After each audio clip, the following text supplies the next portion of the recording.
Hello boys, welcome back to another session of video tutorials, and this session is meant for class 11th biology students, and this is for 1st December 2020. As all of us know, we are into the revision mode. We are revising all important chapter number 13, Photosynthesis in higher plants, and as part of it we have been talking about the C3 C4 pathways. And today in this session we are going to talk about very important concept called Kelvin cycle. So what is Kelvin cycle after all? The Kelvin cycle is the cycle of chemical reactions performed by plants to fix carbon from CO2 into 3 carbon sugars. So basically Kelvin cycle is a cycle that fixes carbon from CO2 into 3 carbon sugars. That's why it is C3 cycle it is called.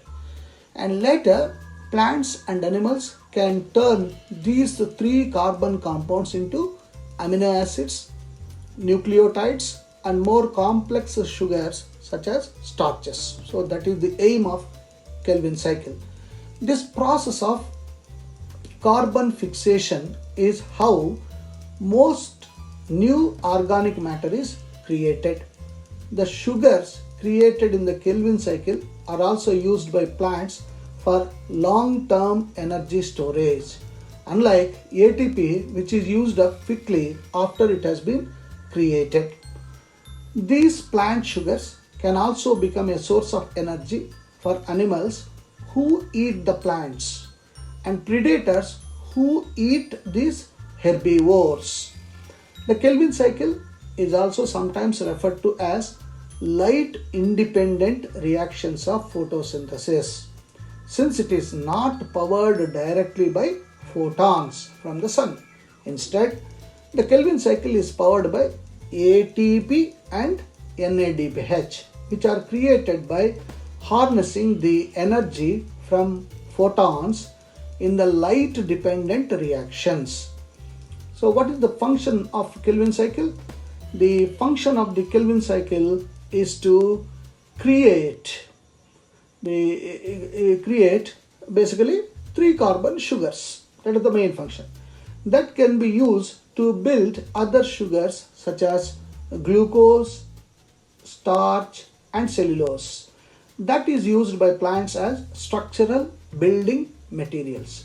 So the Kelvin cycle takes molecules of carbon straight out of the air and turns them into plant matter. So as you are seeing here, straight atmosphere. This makes the Kelvin cycle vital for the existence of most ecosystems, where plants form the base of energy pyramid. Without the Kelvin cycle, plants would be unable to store energy in the form that herbivores could digest. Carnivores would subsequently not have access to energy stored in the bodies of herbivores. There would be total destruction. So the carbon backbones created in the Kelvin cycle are also used by plants and animals to make proteins, nucleic acids, lipids and all other building blocks of life. The Kelvin cycle also regulates the levels of carbon dioxide, which is a greenhouse gas, as all of you know, in the Earth's atmosphere. Scientists have raised concerns because in addition to putting huge amounts of carbon dioxide back into the air by burning coal, oil, gasoline, humans have also cut down about half of all Earth's forests, which play an important role in removing CO2 from the air. So Kelvin cycle creates simple sugars from CO2. So what are the steps involved in creation of these simple sugars? Mainly 3 steps. One is carbon fixation, carboxylation, and the second one is reduction, and the third one is regeneration. So in carbon fixation, a CO2 molecule from the atmosphere combines with a 5 carbon. Look at this, it's a CO2 combines with 5 carbon acceptor molecule called ribulose 1,5-biphosphate. It is called RUBP, ribulose 1,5-biphosphate. The resulting 6-carbon compound is split into 2 molecules of 3-carbon compound called 3-PGA, as you are seeing, 3-phosphoglyceric acid, 3-PGA, 2 molecules of 3-PGA. This reaction is catalyzed by an enzyme called RUBP carboxylase or oxygenase, also known as Rubisco. Let me write this. This is important. Rubisco.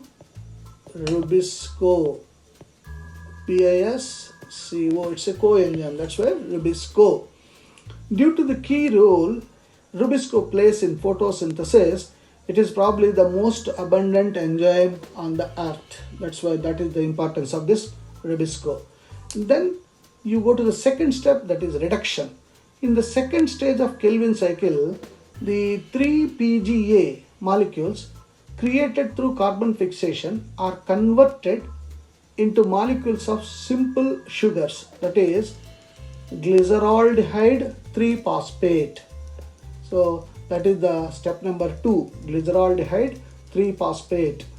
This stage uses energy, as you are seeing here. This stage uses energy from ATP and NADPH created in the light dependent reactions of photosynthesis. Remember, light reaction where ATPs are synthesized, NADPH also synthesized. Here it is the expenditure. So ATPs are converting into ADP and inorganic phosphate. NADPH is converted into NADP plus and H plus. So there is consumption of energy. In this way, Kelvin cycle becomes the way in which plants convert energy from sunlight into long-term storage molecules such as sugars. The energy from ATP and NADPH is transferred to sugars. Since this step is called reduction because NADPH donates electrons to 3-phosphoglyceric acid molecules to create glyceraldehyde 3-phosphate. And in chemistry, the process of donating electrons is called reduction, all of you know, while the process of taking electrons is called oxidation. So since here it is donation, electrons are donated, hence step number 2, reduction. And regeneration, third step, step number 3. Some glyceraldehyde 3-phosphate molecules go to make glucose, while others must be recycled to regenerate 5-carbon RUBP. Remember, without this 5-carbon RUBP getting regenerated, there cannot be a Kelvin cycle. So there has to be regeneration of 5-carbon RUBP. That is used to accept new carbon molecules. So the regeneration process requires ATP. Look at this, regeneration requires ATP. Again spent, ATP is converted to ADP. So the regeneration process requires ATP molecules. It's a complex process involving many steps. Because it takes 6-carbon molecules to make a glucose, this cycle must be repeated 6 times to make a single molecule of glucose. To accomplish this equation, 5 out of the 6 glyceraldehyde 3-phosphate molecules that are created through Kelvin cycle are regenerated to form RUBP molecules. Look at that, 5 out of the 6. The 6th exits the cycle to become 1/2 of a glucose molecule. So that is the significance of Kelvin cycle. So basically it is the Rubisco which plays an important role in this, and the Kelvin cycle gets completed in 3 steps: carboxylation, reduction and regeneration. So at the end of the cycle, what do we get? The products of Kelvin cycle. Each turn of the Kelvin cycle fixes 1 molecule of carbon dioxide that can be used to make sugar. It takes 3 turns of the Kelvin cycle to create 1 molecule of glyceraldehyde 3-phosphate. After 6 turns of the Kelvin cycle, 2 molecules of glyceraldehyde 3-phosphate can be combined to make a single glucose molecule. each turn of the Kelvin cycle also uses up 3 ATP. 3 ATP molecules will be used. Each turn of the Kelvin cycle uses up 3 ATP and 2 NADPH in the process of reducing. What is to be reduced? That's addition of electrons. So reducing 3-phosphoglyceric acid to produce glyceraldehyde 3-phosphate and regenerating RUBP so that they can accept a new atom of carbon from CO2 from the air. This is most important. Accepting every time the RUBP accepting one molecule of carbon dioxide from the atmosphere is very, very important. And we all must be thankful to this Kelvin cycle because already our earth is full of carbon dioxide. Every country, developed country are blaming each other for the enormous release of carbon dioxide in the air. So this Kelvin cycle is utilizing the carbon dioxide that is available from the atmosphere. So thanks to the Kelvin cycle. This means that to produce single molecule of glucose, if one molecule of glucose is to be produced, so how many molecules of ATP consumed? 18 ATPs are consumed because 6 cycles and 12, 6 2 12, 12 NADPH.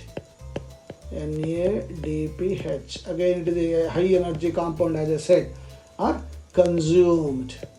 This is the consumption.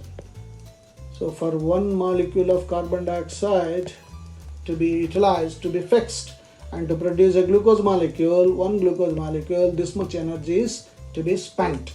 So that is the importance of Kelvin cycle.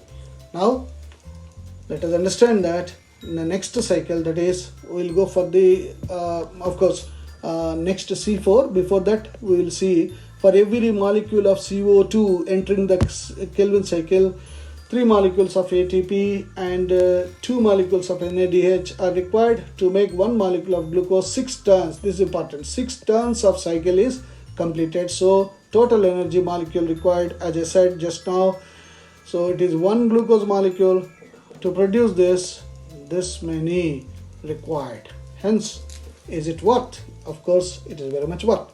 Hence, in the next session, we will talk about the C4 pathway or Hatch-Slack pathway. In the meantime, what is that I want you to do is the video that I have shown in the month of say August, September. Please go through that video because you need to write every product that is formed at every step. Many steps are there in the Kelvin cycle, and this is an important topic. Not only major question, 5-mark question comes, but sometimes even 1 or 2 marks questions also will come from this. Hence, I want all of you to practice Kelvin cycle once or twice and understand the carbon reduction in that, and then importance of each step. Then only you will have complete concept clear in your mind. And you can, those who are interested, because I've been asking you but you are not responding. Now those who are interested really in your own life, in your own career, please post it in our WhatsApp group.